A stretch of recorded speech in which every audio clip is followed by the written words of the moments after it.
Okay, so this video is going to talk about or discuss the ways in calculating altitude, acceleration, and miles per hour of a water rocket. So the first thing is we need to make sure that we have the baseline distance from the rocket to where you're standing to do your calculations. And this should be about 150 feet. At the school, the kids should be on the blacktop. And then if they're on the sidewalk area, that's about 150 feet based on our previous practice.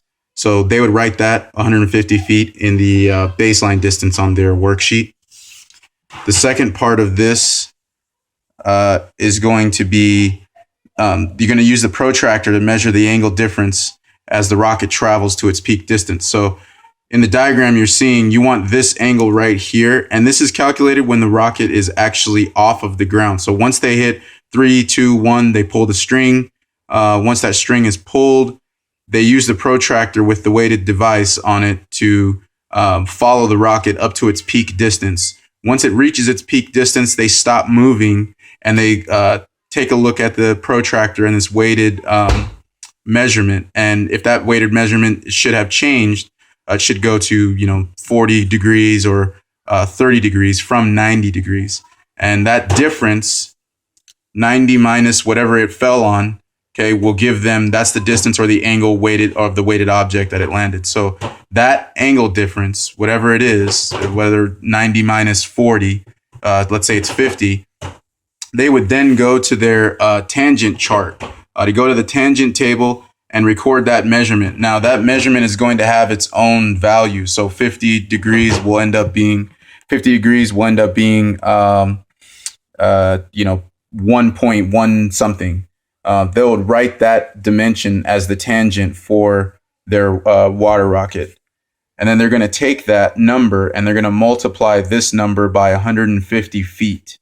So that number that's on there, they multiply the number that they got in the tangent, they multiply that by 150, and that would give them the total feet or altitude that the rocket had traveled from baseline distance to peak. Okay, the next part is the time acceleration. So using a stopwatch, you want to record the amount of seconds the rocket was in the air from start to peak. So the second they say 3, 2, 1, and the rocket lifts off, they start the timer. When it reaches its peak distance, they stop the timer. Should be between, 1 and, we had 6 seconds. I don't know. It just depends on how well they did it. Now they're going to take that number and they're going to divide that number that they get, whether it's 3 seconds, 4 seconds, they're going to divide that into the altitude number that they received over here on this. So once they do that, they're going to divide and that'll give them the acceleration speed in seconds. That value they keep, they write that down. And they hold that because it's going to come in handy with miles per hour. Okay, the next one for miles per hour is very simple. They're just going to divide the acceleration value that they got in step 2 by 2. So whatever they got. So if the the acceleration speed was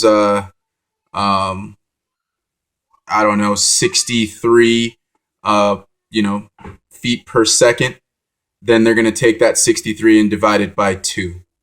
So the rocket would travel 31.5 miles per hour in the air. And those are the 3 calculations that they'll need for today.